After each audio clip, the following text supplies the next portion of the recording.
好，各位弟兄姊妹平安。我係馮牧師。今日咧唔好意思，我唔能夠咧親身喺大家當中同大家講解加拉太書。好多謝你，因為咁多次咧，你都一同嘅參加呢一個加拉太書嘅讀聖經。因為咧，我哋好希望長者咧有自己嘅主日學同埋查經班。咁所以今次咧，我哋要讀嘅係加拉太書。而且今日咧係第四次講加拉太書啦。原則上咧我哋會有6次嘅，咁但係咧計下時間，我哋咧能夠講到嘅應該可以講晒。今日咧好想同大家講一個主題，就係讀到聖經加拉太書。記唔記得啊？加拉太書咧總共有6章嘅，咁所以咧我哋就話啦，每一次咧我哋讀一章一章一章。咁今日咧讀到第4章咯噃，我哋咧溫習一下活出基督嘅真自由。我哋今日嚟講活出基督嘅真自由。原來咧我哋今次咧要講到福音嘅內涵。當你信咗耶穌之後，你知唔知道原來你喺神嘅恩典裏邊咧已經得到好大嘅自由，但係唔係放縱嘅自由。我哋今日咧會通過幾個分點嚟一齊睇。無論講藉基督，我哋先至能夠成為一個真正嘅兒子，唔係一個小童。嗰啲喺過去嘅裏邊，我哋只係活喺一個好似細蚊仔嘅樣式，唔要啊！我哋要成為一個真係好似兒子嘅生命。另外，保羅咧喺第12至到第20節就呼籲佢哋，提醒佢哋要將起初嘅愛心仍然攞出嚟。不過呢個愛心要謹慎嘅，所以保羅就好不厭其煩講出真係聖經最核心嘅道理，就係因信稱義。因信稱義其實係嚟自舊約裏邊亞伯拉罕嘅約，因為佢信神，佢就跟住神嗰套嘢做，佢冇諗過自己要做啲乜嘢，不過因着神，佢就跟住神嘅方式去做事。咁呢個都係一個好重要嘅福音要點，並唔係因為頒布咗一啲嘅律例，做咗一啲律例，真係做咗一啲節期嘅嘢，咁就可以叫信耶穌。今日我哋重新要睇嘅一個金句，就係今日我哋要讀嘅，甚至乎你可以背咗佢。我哋試下一齊嚟讀呢一個熒光幕上邊你睇到嘅呢一個重要金句，好嘛？我哋一齊讀咯，準備起。可見從此以後，你不是奴僕，乃是兒子了。既是兒子，就要靠着神為後嗣。加拉太書4章第7節，冇錯啊！你講得好好啊，讀得好好啊！我哋嚟睇睇啊！今日我哋會見到加拉太書，其實整卷書係講活出基督徒嘅真自由。佢將佢分做3個部分。我哋已經讀過嘅就係講到福音嘅辯證。喺嗰度保羅講到佢自己作為一個使徒，佢係跟住神嘅方式做，所以唔應該有人呢去詆毀佢，唔應該有人認為佢所傳嘅嘢係假嘅。咁佢講到佢話我嘅講嘅福音內容就係信耶穌能夠得永生，因信耶穌得以稱義。而家保羅喺福音嘅展述裏邊，第3、第4章正正就係要負面地講，佢話我哋所謂嘅福音唔係信一套律法，律法只不過係捆綁我哋，真正嘅福音就係恩典裏邊神釋放咗我哋得自由。而且講到第5、第6章，即係第3部分，就係福音嘅應用，就係當你信咗耶穌之後，你應該點樣靠住聖靈去過一個合神喜悅嘅生活。而家我哋就嚟睇我哋中間呢個部分講解，就係講到乜嘢係恩典裏得自由。原來接續住第3章嘅結尾，保羅係講到佢話要解釋信靠耶穌就係已經成為咗亞伯拉罕嘅兒女噶啦。所以去到第4章，我哋睇落去嘅時候，佢就講，我借一個比喻話俾大家聽，原來信咗耶穌嘅人呢，應該要脫離唔使做細蚊仔，因為如果你未信耶穌，繼續行嗰幾個律法，以為咁樣先叫做信神靠神呢，佢話你只不過係一個細蚊仔啫。所以佢講4至11節，然後講到加泰書4章第12至20節，佢就回頭咁問啦。佢話加泰嘅信徒啊，你哋唔好將當初嘅愛心放低，反而你哋喺愛心裏邊要提防嗰啲真係假教師對你哋嘅擺布。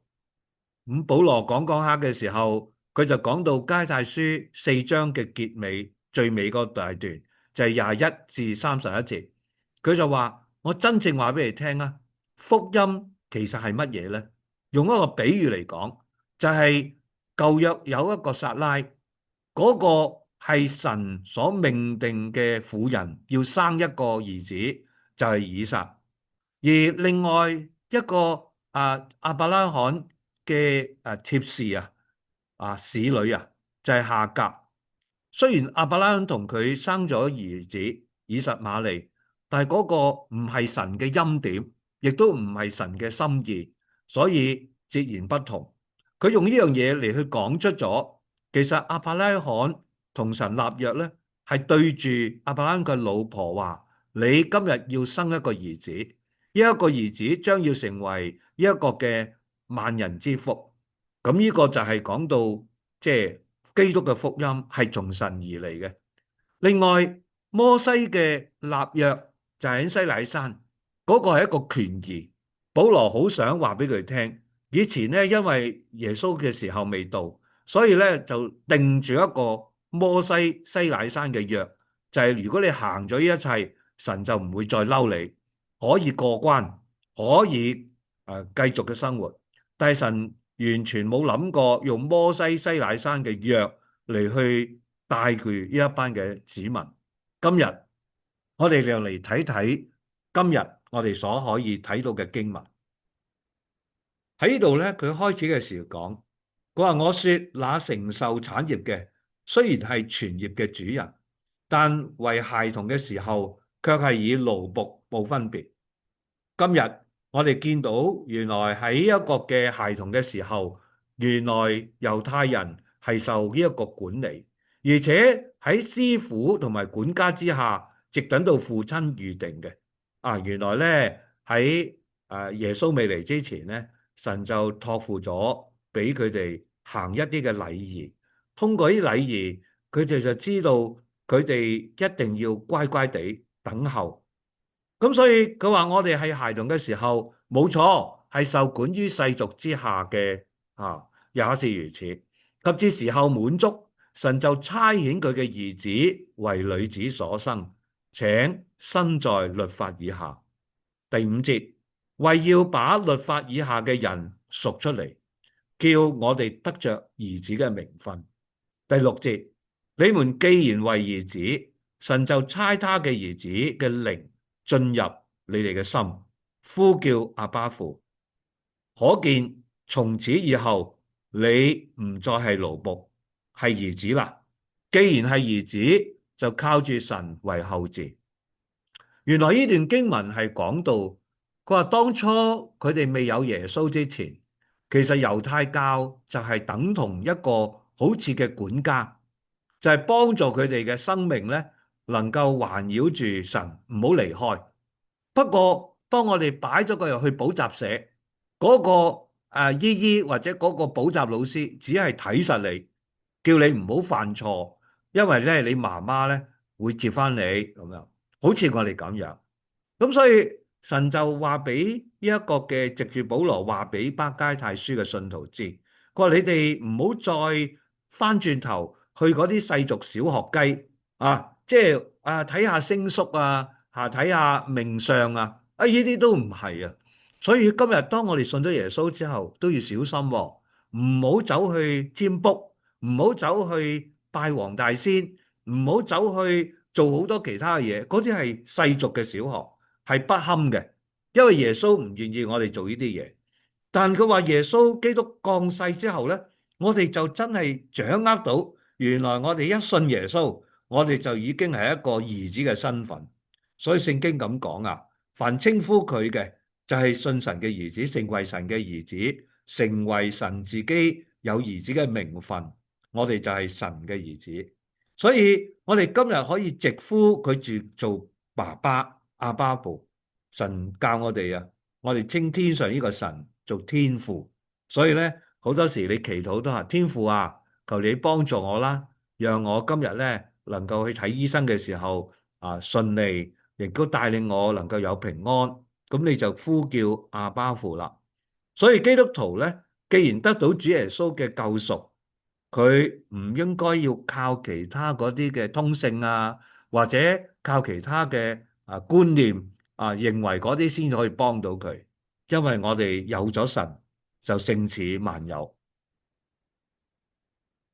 跟住佢講啦，就係話咧，原來咧亞伯拉罕其實咧就跟住佢喺第8至11節，佢就講到提醒基督徒咧，要唔好回歸，即係變成嗰啲嘅小學或者嗰啲嘅節期。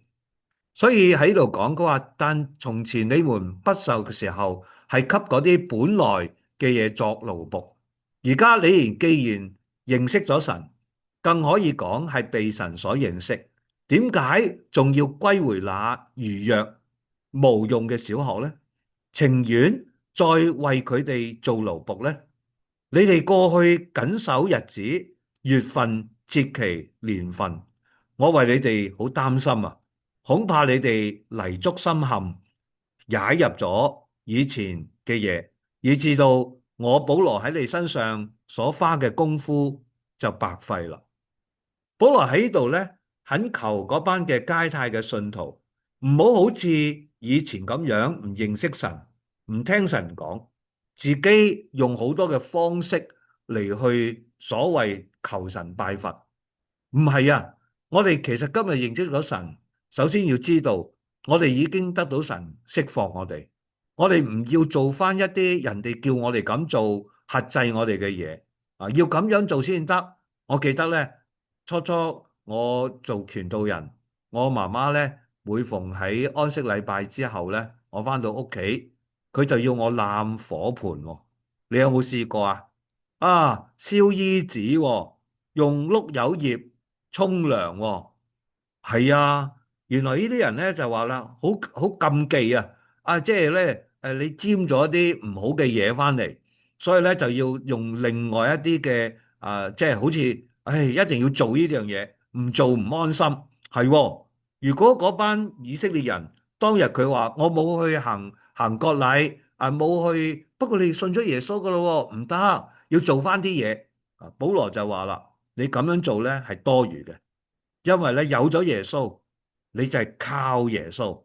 如果你唔靠耶穌，去靠其他嘢嘅時候咧，你就係奴僕啦。咁所以佢就話啦，唔好回歸信靠嗰啲冇用、幫唔到你嘅小學。嗰啲小學係指乜嘢啊？原來咧就係呢度所講嘅謹守日子、月份、節期、年份。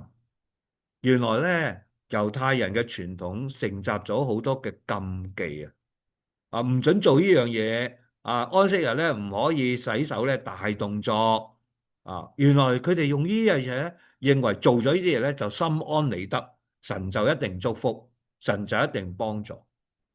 我記得咧，當我即係見到我媽媽嘅時候，初初信主都係，佢話咧，哎呀，如果經過即係任何嘅廟咧，都要拜一拜㗎。我話唔使噶，其實咧你已經信咗耶穌啦，而且你翻教會咧，亦都唔係話次次一定要翻，唔翻就神唔中意。我個意思即係話，唔係話叫你唔好翻喎，而係當你如果有唔舒服，當你真係有緊急嘅事。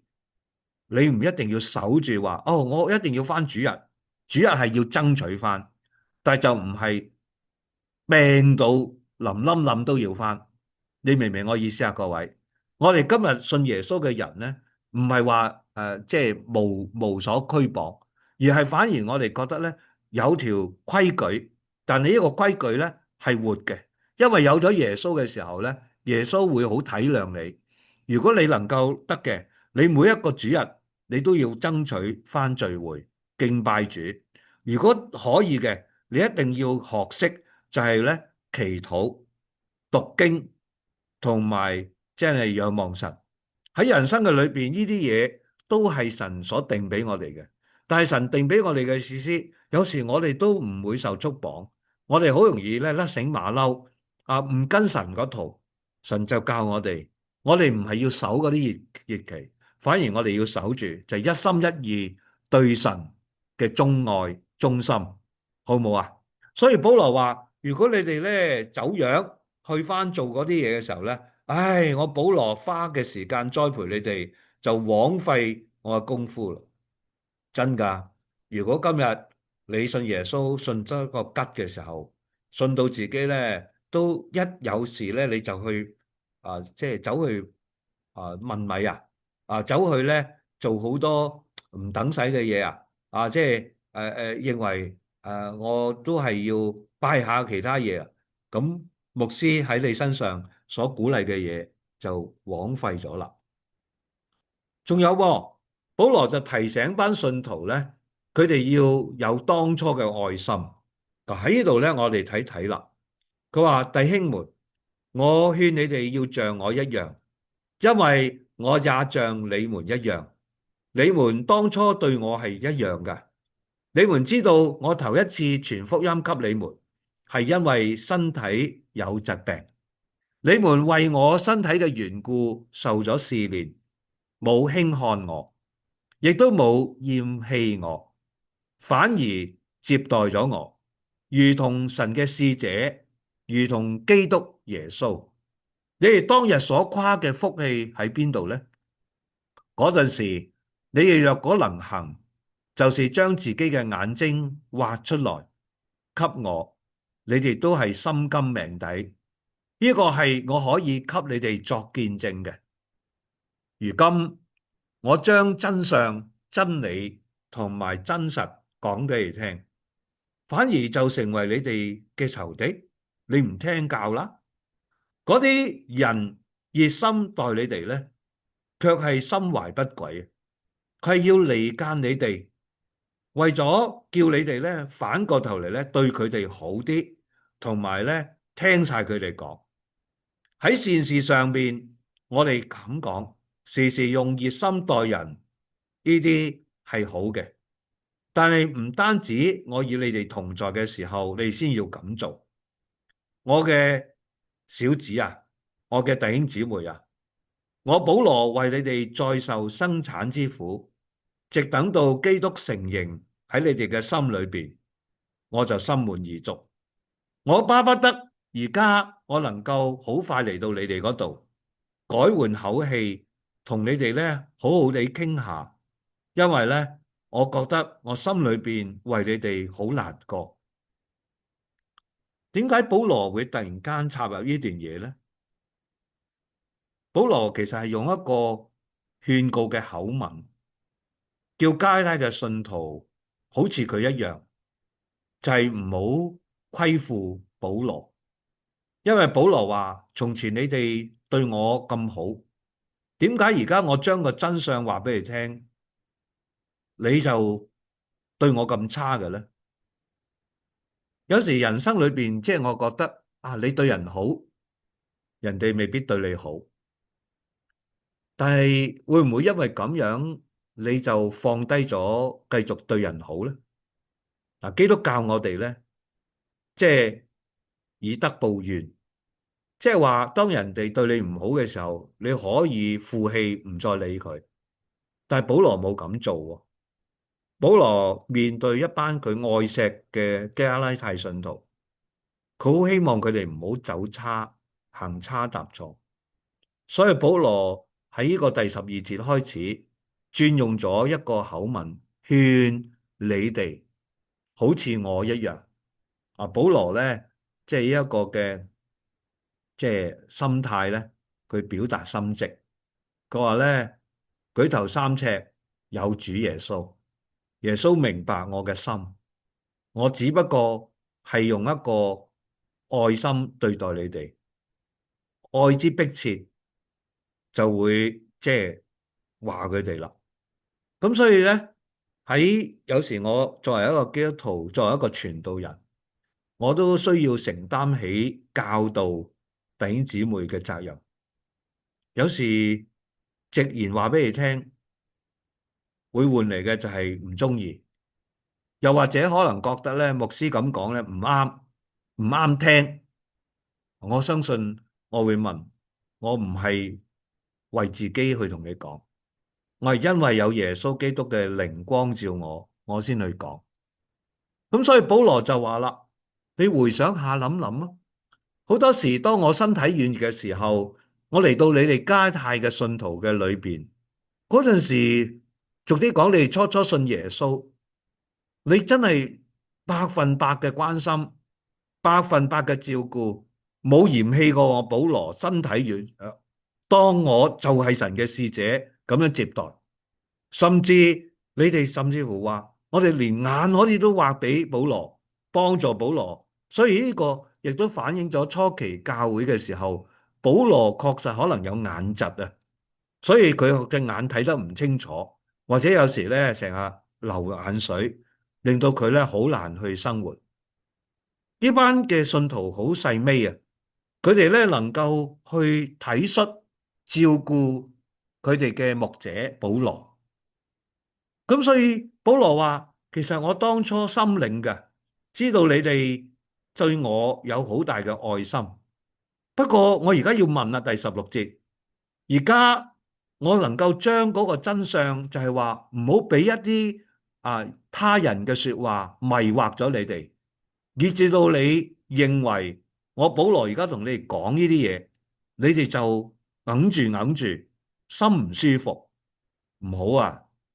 佢哋唔係真心對你噶，佢哋只係不過拉攏你噶。嗰班人口甜舌滑，其實係要想你哋聽佢哋講，回歸到奴僕嘅路線上邊，做呢樣嘢好，做嗰樣嘢好，最緊要就係唔使要聽保羅講。保羅話唔好啊，小子，我為你哋能夠再好似生仔咁痛苦，我都抵嘅，因為我好希望你哋能夠慢慢喺基督裏邊有形有體，即係長大成人，活像基督。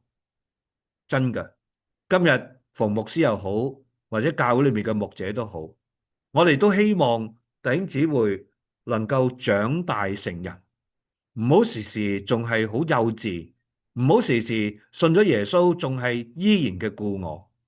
求主幫助我哋。保羅話：我哋要用心盼望神喺我哋生命裏邊改變我哋。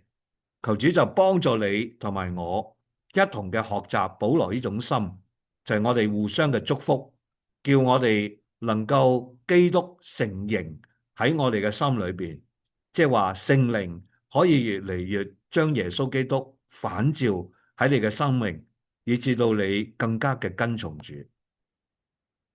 最後咧，保羅咧轉咗個深度行。咩叫深度行咧？就係講一啲好真嘅嘢，好深嘅嘢，就睇你聽唔聽得明咯噃。保羅話：你成日都想知道福音點解能夠叫你自由咧？我哋就回想下我哋以色列祖先裏邊發生嘅一件事啊，就係一個由撒拉生出嚟嘅兒子，同夏甲生出嚟兒子，點解佢哋咁唔同，得唔到神嗰種嘅寵愛咧？或者最後佢哋有一個夏甲嘅女子同埋佢嘅仔就要唔開心咁離開亞伯拉罕嘅家庭咧？佢呢個正正反映咗神咧，如果佢嘅心意係要俾撒拉生兒子，神就冇諗過人用人嘅方式，用人嘅律例下夾佢嘅兒子可以做到嘅。咁所以佢就喺呢段經文講啲乜嘢啊？我哋試下一齊嚟聽聽經文講乜嘢。佢話你哋呢啲願意在律法以下嘅人，你可以話俾我聽，你哋豈沒有聽過律法咩？因為律法上記着說，亞伯拉罕有兩個兒子，一個咧就係嗰個妹仔侍女生嘅，一個咧就係自己真係正室，即係自主嘅婦人生，即係佢唔係奴役緊佢嘅，佢係真係亞伯拉罕嘅髮妻。然而嗰個侍女所生嘅，按着血氣生嘅，係血氣嘅啫。但係嗰個自主嘅婦人所生嘅，係憑着應許生嘅。所謂血氣生，即係話咧係推推拱拱啊！即係當陣時撒拉都唔好嘅，就以為自己生唔到咧，頂住檔啊，用人嘅意思諗，所以撒拉咁，所以咧佢就推撞亞伯拉罕，叫佢同呢個侍女咧一齊嘅生個仔啦。咁終於俾佢生咗。聖經話呢個係意氣啊，係一時嘅錯誤嘅諗法。咁但係唔及就係撒拉咧。其實如果佢肯等，神就話撒拉撒拉，我將來要賜一個兒子俾你。所以撒拉後來咧喺佢嘅信心軟弱之後咧，神真係唔理人信唔信心軟弱，神命定神要祝福佢，神就幾軟弱嘅人，神都祝福。咁佢或者都是比方嚟嘅啫，一個比喻就係兩個婦人咧，其實正正就反映咗佢揭盅啦。兩個約，一個約係西乃山生子為奴，即係佢哋咧活喺律法下；一個約就係耶穌即係通過撒拉生嘅。嗱，呢個夏甲兩個字咧，佢話係指住亞伯拉罕嘅西乃山。而家現在嘅耶路撒冷同類，因為耶路撒冷同佢嘅兒女都係為奴嘅，即係而家一擔擔啊！即係話咧，呢個夏甲生出嚟嗰個一個以實瑪利，正正係一個血氣嘅。正如喺呢個西乃山嘅時候，摩西領受呢一個西乃山嘅約，當然摩西係好敬虔啦，但係神就覺得班子民咧，都係仍然即係唔識得信服神，所以神就用一個制約，就係用一個西乃山嘅約，就後來發展到連耶路撒冷嘅人信咗耶和華嘅都好啦，佢哋都行緊西乃山嘅約，以為用一啲規條，用一啲嘢換取到神嘅滿足，佢哋就可以任意妄為，冇咗真正嗰個屬靈嘅生命。但係嗰個在上耶路撒冷嘅係自主嘅，佢係我哋嘅母啊，真正嘅係我哋嘅即係根源，我哋信仰嘅根源就係嚟自亞伯拉罕嘅信心。因為經上記住，不懷孕不生養嘅，你哋要歡樂；未曾經過產難嘅，我哋要學識真係高聲歡呼，因為沒有丈夫嘅，比有丈夫嘅兒子更加嘅犀利。好，我哋一齊嚟睇睇呢一個圖。呢個圖咧就係用我最簡單嘅方式，讓大家咧唔使太複雜去諗，但係就好明白啊。撒拉作為一個自主嘅婦，同夏甲作為一個侍女，佢哋兩個生出嚟嘅兒女一個對比，一個係以撒，一個係以實瑪利。原來撒拉生以撒係憑應許嘅，神話我要從你要興起嗰個救恩，所以咧一定係由你做代表。但係對於以實瑪利咧，就因為撒拉曾經有失誤，推推撞撞將個侍女提供俾亞伯拉罕，希望佢為佢生一個，神就話呢個係人嘅方式，唔得。原來撒拉嘅裏邊係充滿咗佢好大年紀啊，99歲、100歲啊，佢先至生個兒子。咁我哋發覺喺佢嗰個嘅裏邊帶有咗神嘅工作，但係夏甲嗰度咧，只係不過按住人嘅肉體同埋情慾而去做嘅啫。就係咁樣，我哋睇見呢個圖咧，佢話俾我哋聽嗰個天淵之別。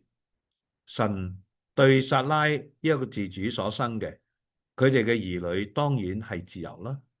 如果夏甲所生嘅，佢哋一生都係奴僕，咁佢哋就奴僕咯。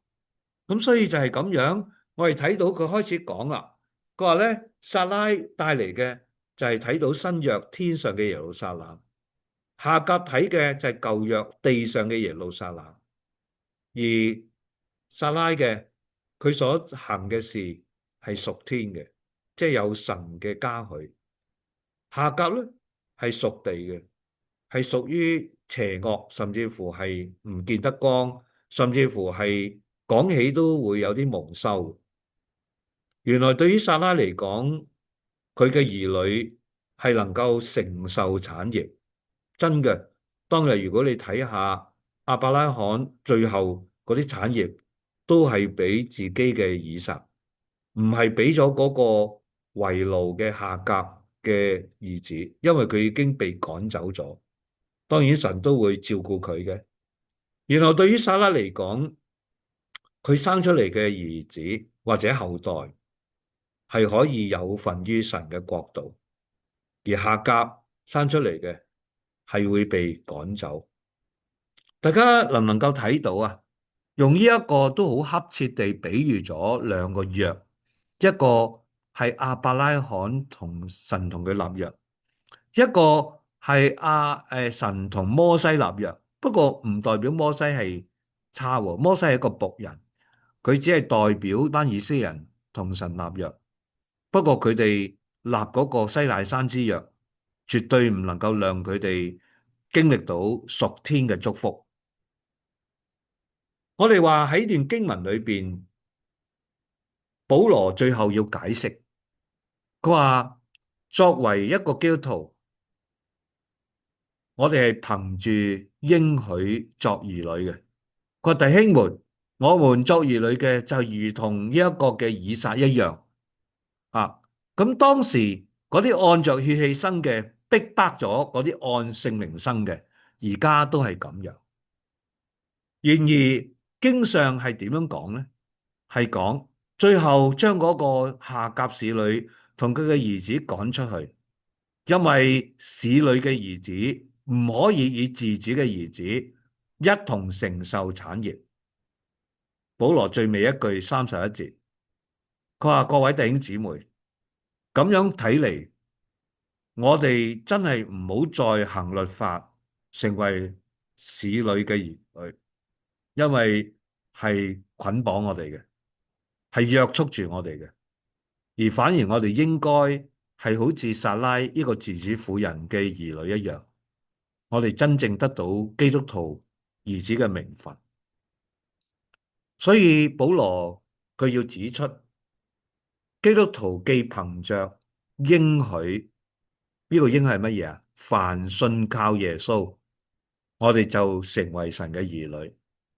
我哋就唔好好似即係以撒一樣，如同以撒一樣，就唔好好似嗰個血氣嘅使女所生嘅以實瑪利。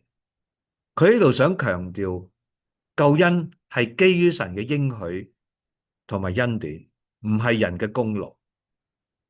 而屬靈嘅逼迫有時會發生喺嗰啲屬神嘅人身上，因為當以實瑪利未出生之後，而又未有一個亞伯拉罕，佢哋就會大搖大擺，認為咧行律法係好啲，認為咧做足嗰啲就夠晒。今日唔係啊，律法同埋恩典唔能夠並存。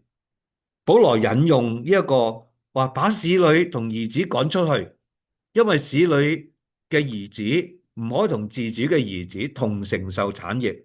其實講乜嘢？